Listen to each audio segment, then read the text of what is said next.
अस्सलाम वालेकुम तमाम उत्तर प्रदेश मदरसा आधुनिक शिक्षक साथियों। जैसा कि आप सभी को अच्छी तरह भली भाली मालूम ही है, 18 दिसंबर 2023 से कंटिन्यू सिकंदर बाबा जी के नेतृत्व में इको गार्डन में धरना प्रदर्शन किया जा रहा है। अब जो समय है बिल्कुल नापा तौला और लास्ट समय चल रहा है, क्योंकि सरकार 5 या 6 फरवरी को अपना 2024-25 का बजट पेश करेगी। ये न्यूज़ में मालूम चला है। तो मेरे प्यारे मदरसा आधुनिक शिक्षक साथियों, जैसा कि सिकंदर बाबा जब ऐलान करते हैं उस दिन पूरे प्रदेश से 75 जनपद से प्रत्येक ब्लॉक से नहीं, प्रत्येक मदरसे से सारे शिक्षक निकल के उस दिन ज़्यादा से ज़्यादा संख्या में पहुँचें, क्योंकि यही एकमात्र विकल्प बचा है। अब कोई ज़्यादा दिन का समय भी नहीं बचा है। आज 22 जनवरी ख़त्म हो चुकी है।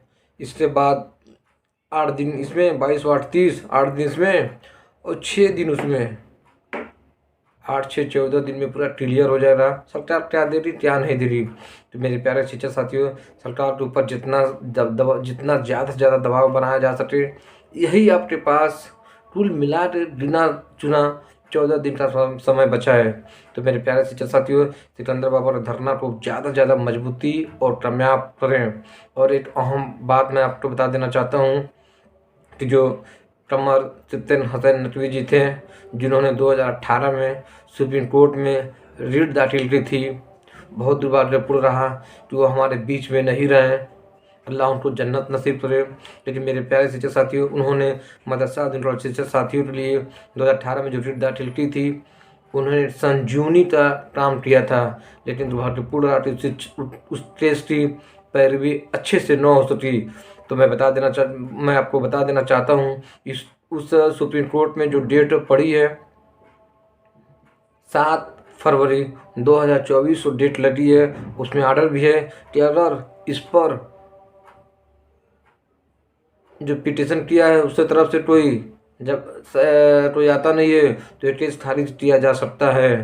तो ये केस जो पड़ी है, मैं आपसे फिर से बता देना चाहता हूँ, उसकी डेट लगी है 7 फरवरी 2024 को। तो कमर सिद्दीन हसन नकवी जो हमारे बीच में नहीं रहे, तो उनको जो बरेली से जो टीचर हैं जो इसमें रीट में शामिल हैं, शिक्षक बरेली जिले से ज़्यादा से ज़्यादा शिक्षक में शामिल हैं, तो शिक्षक कमर सिद्दीन हसन नकवी जी का डेथ सर्टिफिकेट लगा के और वहाँ पे मजबूती से अच्छे से पैरवी करें। वह भी टेस्ट बिल्कुल मुंह पे ही है। अगर उस टेस्ट से हम लोग पैरवी नहीं कर पाते हैं और अगर यहाँ से सरकार हम लोग की मदरसा में शिक्षक की बात नहीं मानती है, तो फिर हम लोग न्यायालय में जाएंगे तो एक लंबा समय लग जाएगा। अब किसी के पास समय भी नहीं बचा है। तो इसलिए जो सुप्रीम कोर्ट में केस चल रहा है, उस केस पे आप लोग तमाम संगठन के लोग विचार विमर्श कर लीजिए कि उसमें क्या हो रहा है क्या नहीं हो रहा है। जो टेस्ट में डेट पड़ी है, मैं बार बार कह रहा हूँ, उस टेस्ट की डेट पड़ी है 7 फरवरी 2024 को, जिसका केस नंबर है 18444 और 2018 से केस पेंडिंग इसलिए पड़ गया कि वहाँ पे पैरवी करने वाले लोग थोड़ा सा कमज़ोर पड़ रहे हैं। जब वो टेस्ट की पैरवी हो रही है तो इंशाअल्लाह वो टेस्ट बिल्कुल मुंह पे आके पड़ा है, मुंह पे 1-2 तारीख में उसका फैसला हो जाएगा।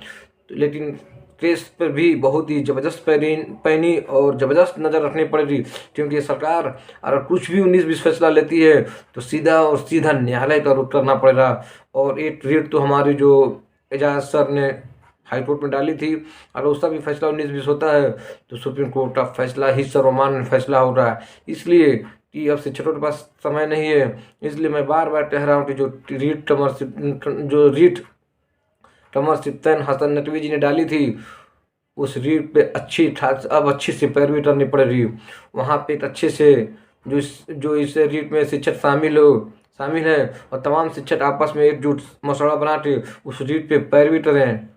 जो मैं रीड को अभी इस व्हाट्सएप ग्रुप में भेज देता हूँ, और ये मैं अपने वीडियो पे स्क्रीन पे डाल देता हूँ, जिसकी जो डेट पड़ी है वो आपको डेट देख लीजिए, और केस को ज़्यादा से ज़्यादा तवज्जो दीजिए, क्योंकि ये जो सुप्रीम कोर्ट में डेट पड़ी है, यही डेट और हमारे और आपका टल का फ्यूचर बनाएगी। इसी के साथ मैं अपने वीडियो को यहीं पे विराम देता हूँ। जय हिंद, जय भारत। वीडियो को ज़्यादा से ज़्यादा लाइक, शेयर और सब्सक्राइब करें, और जो केस पड़ी सुप्रीम कोर्ट में, इसके बारे में आप लोग के क्या विचार है, प्लीज़ इसको कमेंट बॉक्स में बताएं, क्योंकि लंबा समय नहीं बचा है। 7 तारीख को टेस्ट में डेट, 7 तारीख को वहाँ 7/2/2024 को डेट पड़ी है, उसमें उपस्थित होना है। तो कोई बरेली का कोई शिक्षक जो इस केस में शामिल है, वो वकील साहब से मिल के वहाँ पे खड़ा हो जाए, जैसे मामला बच सके। जय हिंद, जय भारत।